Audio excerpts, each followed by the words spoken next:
Hi, it's Monday, February 3rd, 2014. I'm Jerry Shea, the producer of Gavel Alaska. Here's what's coming up on Gavel Alaska on Tuesday, February 4th, the 15th legislative day.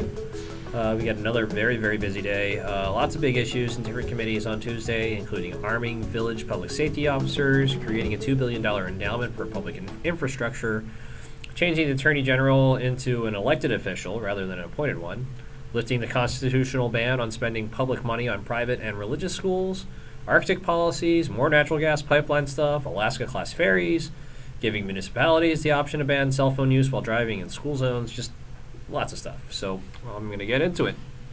There's too many of these meetings that are happening at the same time for us to follow them all with our crews. But for the ones we can't cover, we'll have Ledge TV's live streams on the web. So you should be able to find and watch whatever you want to at 360north.org. At 8 a.m., there's a House Community and Regional Affairs Committee meeting we'll have Ledge TV stream of, where they're hearing a bill that would let village public safety officers carry guns on duty.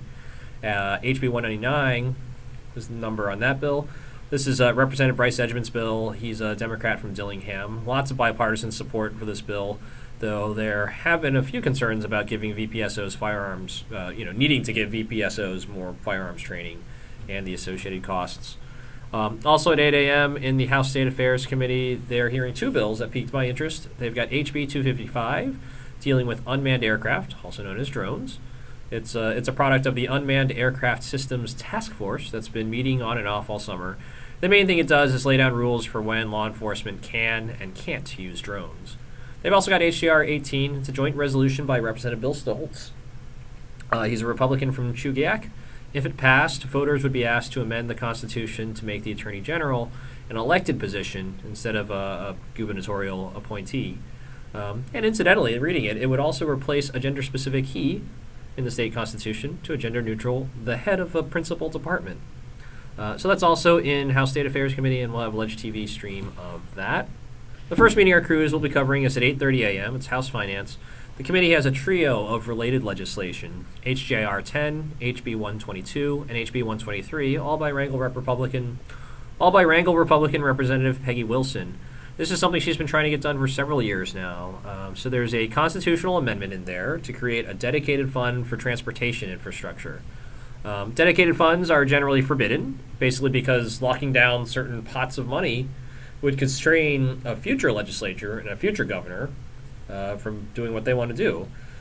So if you think about it, like in terms of like democratic theory, like small d democratic, that's bad, right? What good is voting someone out of office if the successor's hands are tied down by the guys who just got voted out? So one way around that ban on locking down funds is by amending the Constitution, which is harder to do than passing regular legislation. The legislature has to vote for an amendment with a 2/3 majority, and that puts the amendment on the ballot statewide, and then voters have to vote yes with a simple majority for the constitutional amendment to go through. So if all that happens, Wilson wants to set aside $2 billion, that's with a B, like boy, for transportation infrastructure. That's roads and bridges and ferries and airports, and she says feeding the fund with fuel taxes and motor vehicle fees will sort of inflation-proof it. And then, if they skim off 5% a year off that $2 billion, they'd invest it with Department of Revenue and all that, that's $100 million a year to spend on state infrastructure. So that's the idea there. That would be a big deal. That's in House Finance. At 9 a.m., we're still following SJR 9 in Senate Finance. That's the resolution asking voters to change the Constitution to lift the ban on funding private and religious schools with public money. As I'm recording this, Senate Finance Committee is taking public testimony on it still. It's about they're to hour 2 of public testimony on it this evening. We've got some press availabilities to cover at 10 with the House Democrats and at 11 with the Senate Republicans. At 11:15, we're covering a presentation by the co-chairs of the Alaska Arctic Policy Commission, Senator Liesl McGuire and Representative Bob Herron. At noon, there's a lunch and learn with Steve Butt. He's an ExxonMobil guy, ExxonMobil executive, heading up the private sector's natural gas pipeline building effort in Alaska. He was supposed to do some presentations last week, but we had some epic fog foul up his flight, as well as many others here in Juneau and coming and going out of Juneau. At 1 p.m., we're in House Transportation for an update about the Alaska-class ferry for the from the Alaska Marine Highway System.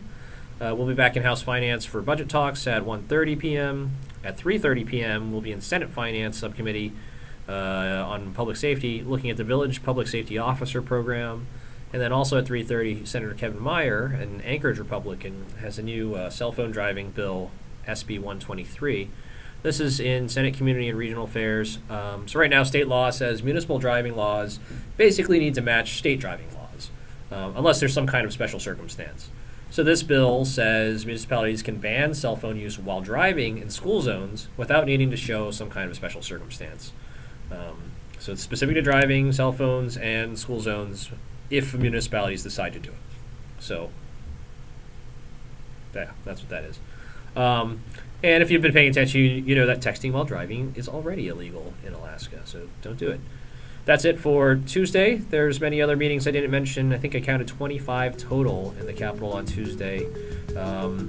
If there's something you're looking for, you should be able to find it at 360north.org between our coverage and the Ledge TV streams we're carrying. Feel free to drop me a line. Here's my email address and Twitter handle. Thanks.